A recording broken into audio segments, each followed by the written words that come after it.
Corría el año 1996 y Capcom quería desarrollar un producto homenajeando a productos tales como Sweet Home, un juego suyo de la NES, que es básicamente una casa embrujada con puzzles y elementos similares, pero también con mecánicas de juegos más actuales, como eran por ejemplo Alone in the Dark, o se basaron también en obras como La Noche de los Muertos Vivientes de George Romero. Eso último es muy palpable en la saga.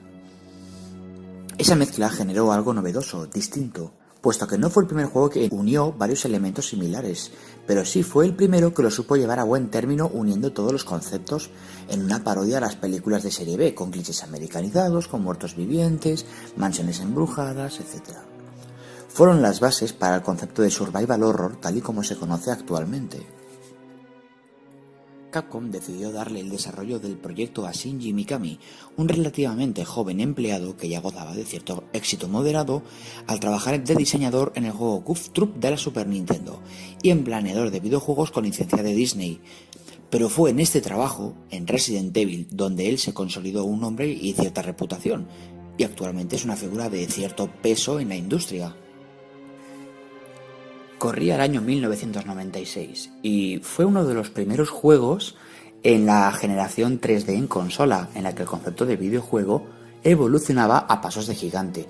La verdad es que gráficamente estaba muy logrado, más si pensamos en la limitación de la propia PSX. Recordamos que hace más de 2 décadas de esta entrega. El diseño de los enemigos está decentemente elaborado, por ejemplo como el de la serpiente gigante o el de los perros, están muy definidos. Una cosa curiosa es que la mansión Spencer tiene un diseño muy elaborado, en el que si nos damos cuenta en el diseño del mapa, aquí estamos viendo una fotografía, el hall principal y ciertas habitaciones tiene una forma de disquete de PC. En cuanto a nivel sonoro no era un mal producto y de hecho se benefició del soporte de CD. Pero era evidente que al hacer de cliché de películas y productos de serie B, tanto escenas de interacción entre personajes como piezas musicales o ciertos audios que están por debajo de la tónica general del juego, eso incluye un diálogo poco pobre y una sobreactuación realmente, no hay más que ver la intro. Los actores sobreactúan, pero bueno, al ser un producto parodia se puede medio comprender, aunque creo que a título particular no debería haber sido así. Resident Evil 1 nos sitúa en la ciudad de Raccoon City, en la que han sucedido extraños acontecimientos en las montañas Hercules, cadáveres en Marble River, mutilaciones, perros salvajes, etc. Ante la duda de que pudiera ser algún tipo de criatura desconocida, deciden mandar al equipo Bravo de los Stars. Los Stars son un tipo de unidad militarizada similar a los SWAT estadounidenses, pero estos son fundados bajo la jurisdicción del RPC, que es la policía de Raccoon City. El equipo Bravo ha tenido un problema con el helicóptero y ha hecho un aterrizaje forzoso en mitad de las montañas y han perdido toda comunicación. Ahí es donde entra el equipo del juego, el equipo Alpha, formado por los miembros Chris Redfield, Jill Valentine, Barry Barton, Albert Wesker, Brad Vickers y Joseph Frost. Nada más descender son atacados por una manada de perros salvajes y huyen al lugar más cercano, una mansión que parece abandonada. Ahí empieza la aventura.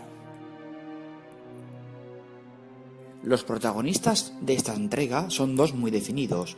Por un lado tenemos a Chris Redfield y por otro tenemos a Jill Valentine. Con Jill empezamos la partida en un modo de dificultad más fácil, puesto que tenemos la ganzúa para abrir ciertas puertas, que Chris no puede sin la llave correspondiente.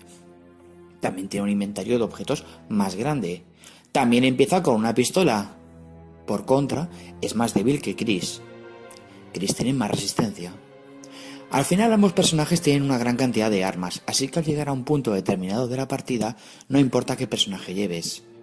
Sí que es cierto que hay ciertas diferencias narrativas.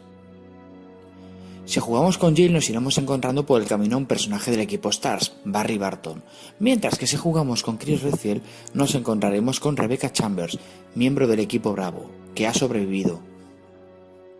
Pelearemos contra zombies, perros, arañas gigantes, serpientes gigantes, monstruos gigantes. Conforme vayamos avanzando en el juego descubrimos que la empresa farmacéutica Umbrella está desarrollando un virus T, capaz de hacer mutaciones y reanimar a los muertos vivientes. Y es donde pelearemos contra su arma más mortífera, un Tyrant, mientras intentamos escapar de la mansión. Aquí, asimismo, descubriremos el villano principal de la saga, el traidor Albert Wesker. El sistema de menús, el poder mover los objetos conseguidos, abrirlos, estudiarlos, fue una novedad en aquella época. Asimismo, era necesario para ciertos puzzles, lo cual incitaba a la exploración a todos los niveles, tanto de escenario como de lógica común de objetos. Esto último no apareció en todas las entregas posteriores, y a título personal considero que es una lástima. Los puzzles son coherentes, no están inconexos o con lógica fuera de duda, como por ejemplo podríamos citar a un juego como podría ser Silent Hill. Como survival horror cumple su cometido, inclusive el hecho de que no puedes guardar partida 40 veces, por ejemplo, ni gastar balas tontamente, todo está calculado, porque el concepto de Resident Evil no es generar terror, sino supervivencia. Tienes unos objetivos y unos elementos, y tú deberás ser lo suficientemente inteligente para poder salir de dicha situación. Debido al éxito del juego y en esperas de una continuación, sacaron al año la edición Director's Cut, que incluía ciertas modificaciones, como nuevos ángulos de cámara, soporte del mando analógico DualShock, distintas localizaciones de objetos, etc. Un juego que recibió más críticas positivas que negativas. La versión de PC y Sega Saturn salieron en 1997, un año más tarde que la primera versión de PlayStation 1, con una serie de extras como minijuegos, más trajes alternativos para los personajes, no tiene censura, es decir, la intro es a color y sin cortes en las escenas más violentas, y también tiene un poco más de resolución gráfica. En el año 2002 se lanzó un remake del juego en la videoconsola Nintendo GameCube, con un cambio gráfico brutal, siendo considerado uno de los mejores Resident Evil y uno de los mejores survival horror de todos los tiempos. Recientemente se ha vuelto a relanzar para todas las videoconsolas y PC, una versión mejorada del mismo con soporte de altísima resolución adaptada a los tiempos actuales.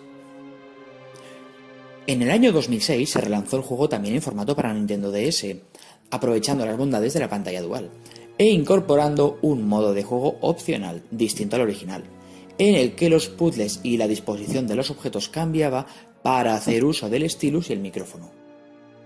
Y nada más, si te ha gustado dale a suscribir, haz clic en la campanita, que eso es importante, si deseas estar al día de todos los vídeos. Hasta el siguiente vídeo.